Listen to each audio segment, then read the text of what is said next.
आखिर कौन थी वो 101 साल की वो बुजुर्ग महिला जिसे पद्म पुरस्कार लेते देख स्वयं प्रधानमंत्री मोदी की आंखें भी नम हो गईं और सीना गर्व से चौड़ा हो गया।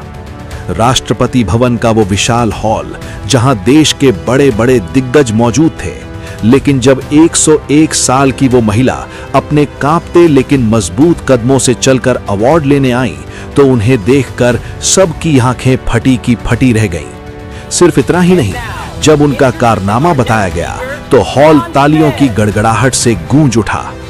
लेकिन वहीं एक सवाल सबकी जुबान पर था कि आखिर कभी हिंदुस्तान की जमीन पर पैर ना रखने वाली उस विदेशी महिला ने ऐसा क्या कर दिया कि भारत सरकार उन्हें बुलाकर इतना बड़ा सम्मान दे रही थी। लेकिन असली सस्पेंस ये नहीं है कि वो 101 साल की हैं। असली सस्पेंस तो ये है कि जिस उम्र में लोग बिस्तर पकड़ लेते हैं, उस उम्र में वो एक ऐसा चमत्कार कर रही हैं जो हम सोच भी नहीं सकते। आज जब हम भारतीय अपनी ही जड़ों को भूलते जा रहे हैं, तब 7 समंदर पार बैठी वो महिला हमारी संस्कृति और हमारे ज्ञान के सहारे हजारों लोगों की जिंदगी बचा रही हैं। आखिर क्या है वो राज जिसने मोदी जी को भी भावुक कर दिया? जानिए इस वीडियो में। तो चलिए चलते हैं उस ऐतिहासिक पल में। साल 2024, राष्ट्रपति भवन, नई दिल्ली।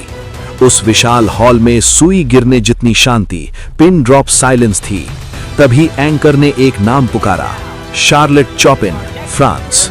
तभी एक परछाई उभरी, हरे रंग की साड़ी, चेहरे पर 100 साल का अनुभव और आंखों में एक तपस्विनी की चमक। जब वो रेड कारपेट पर चल रही थीं, तो वो दुनिया को दिखा रही थीं कि इच्छा शक्ति क्या होती है। हॉल में बैठी युवा हस्तियां भी शर्मिंदा थीं, क्योंकि जिस उम्र में हम लाठी ढूंढते हैं, ये माता किसी शेरनी की तरह चल रही थी। जब वो राष्ट्रपति द्रौपदी मुर्मू के पास पहुंची तो पूरा हॉल तालियों से गूंज उठा। लेकिन वहां बैठे बहुत कम लोग जानते थे कि ये शार्लेट की जिंदगी की पहली भारत यात्रा थी। लेकिन दोस्तों, भारत सरकार ने उन्हें सम्मान सिर्फ उनकी उम्र देखकर नहीं दिया। सम्मान इसलिए मिला क्योंकि फ्रांस के एक छोटे से गांव में बैठकर उन्होंने एक छोटा भारत बसा रखा था। वो पिछले 40 सालों से वहां हजारों लोगों को मौत के मुंह से बाहर खींच रही हैं, किसी एलोपैथी दवा से नहीं, बल्कि भारत के प्राचीन ज्ञान से।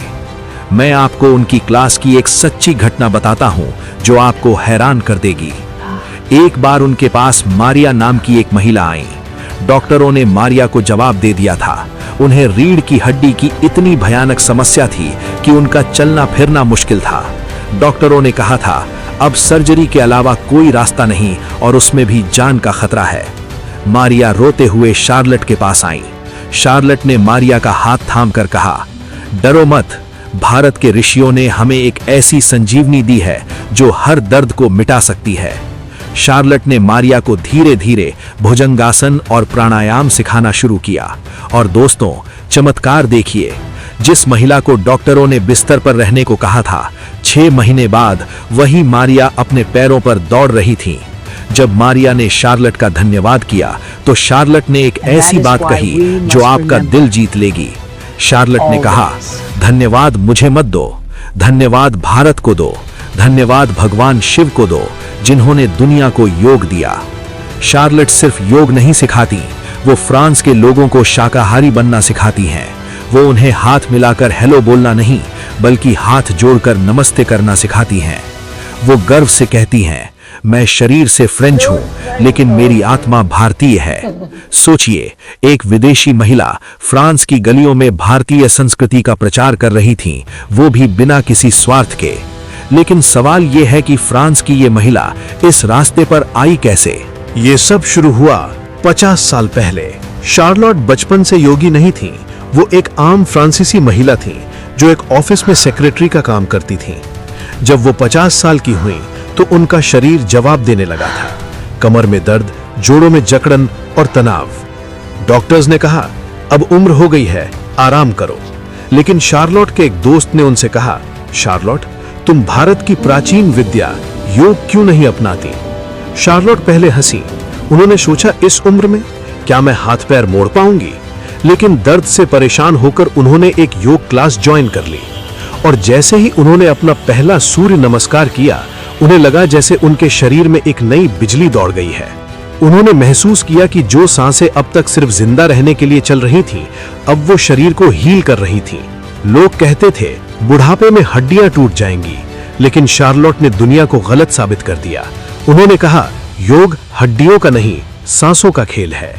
शार्लोट ने डॉक्टरों के विज्ञान को नहीं, बल्कि भारत के ऋषि मुनियों के विज्ञान को अपनाया। आज 101 साल की उम्र में उन्हें न ब्लड प्रेशर है, न डायबिटीज। कैसे? 1. प्राणवायु, वाइटल फोर्स। शार्लोट कहती हैं कि हम अपनी सांसों का सिर्फ 30% इस्तेमाल करते हैं और जिम में हम सिर्फ फेफड़े फुलाते हैं, लेकिन योग से ऑक्सीजन शरीर के हर सेल तक पहुंचती है। यही एंटी एजिंग का राज है जो बुढ़ापे को रोकता है। 2. लचीलापन, फ्लेक्सिबिलिटी। उन्होंने साबित किया कि बूढ़ा होना शरीर की मजबूरी हो सकती है, लेकिन मन का चुनाव है। फ्रांस के लोग जो जिम में लोहे उठाने के दीवाने थे, वो इस महिला के पास सुकून उठाने आने लगे। उन्होंने पश्चिम यानी वेस्ट को बताया कि अगर तुम्हें असली इलाज चाहिए तो तुम्हें मेडिसिन की नहीं, मेडिटेशन की जरूरत है। ये उनकी तपस्या छिप नहीं सकती थी। जुलाई 2023, पेरिस, फ्रांस। पीएम मोदी ने खास तौर पर वक्त निकाला एक 100 साल की महिला से मिलने के लिए।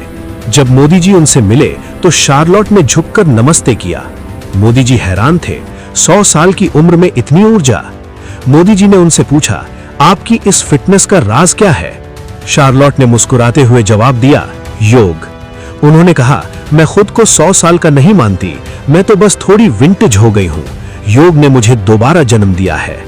यह मुलाकात इतनी प्रभावशाली थी कि वापस आकर मोदी जी ने मन की बात में पूरी दुनिया को बताया, शार्लोट चॉपिन भारतीय संस्कृति की असली ब्रांड एम्बेसडर हैं। यही वो पल था जब भारत सरकार ने फैसला किया कि इस तपस्या का सम्मान होना चाहिए और उन्हें 2024 में पद्मश्री देने की घोषणा की गई। लेकिन दोस्तों, इस कहानी का सबसे भावुक पहलू अभी बाकी है। 101 साल की उम्र में जब लोग घर से बाहर निकलने में डरते हैं, शार्लोट ने भारत आने का फैसला किया। ये सिर्फ एक यात्रा नहीं थी, ये एक तीर्थ यात्रा थी। जब उन्होंने पहली बार भारत की धरती पर कदम रखा तो उनकी आंखों में आंसू थे। ये वो देश था जिसके ज्ञान ने उनकी जान बचाई थी। ये वो देश था जिसे वो 50 सालों से अपने सपनों में जी रही थी। जब उन्होंने राष्ट्रपति मुर्मू के हाथों से पद्मश्री लिया तो वो माहौल देखिए। मोदी जी की आंखों में वो सम्मान साफ दिख रहा था, मानो वो कह रहे हो, आपने हम भारतीयों का सिर ऊंचा कर दिया। वो सम्मान सिर्फ शार्लोट का नहीं था, वो सम्मान था उस विश्वास का जो दुनिया अब भारत पर कर रही है। भारत अब विश्व गुरु है जो दुनिया को जीने की कला सिखा रहा है। लेकिन दोस्तों, कड़वा सच ये है कि ये घटना हमारे गाल पर एक जोरदार तमाचा है। एक फ्रांसीसी महिला ने 50 साल बिना भारत देखे एकलव्य बनकर हमारी विद्या को पूजा, और हम भारत में पैदा होकर भी अपनी जड़ों को पिछड़ा कहकर काट रहे हैं। आज शार्लोट चॉपिन 101 साल की उम्र में सूर्य नमस्कार कर रही हैं और हमारे युवा 25 की उम्र में जिम के सप्लीमेंट्स फांक रहे हैं। हमें अपनी संस्कृति पर शर्म आती है और दुनिया उसी संस्कृति को सिर का ताज बना रही है। आज वो हमें बता रही हैं कि जागो,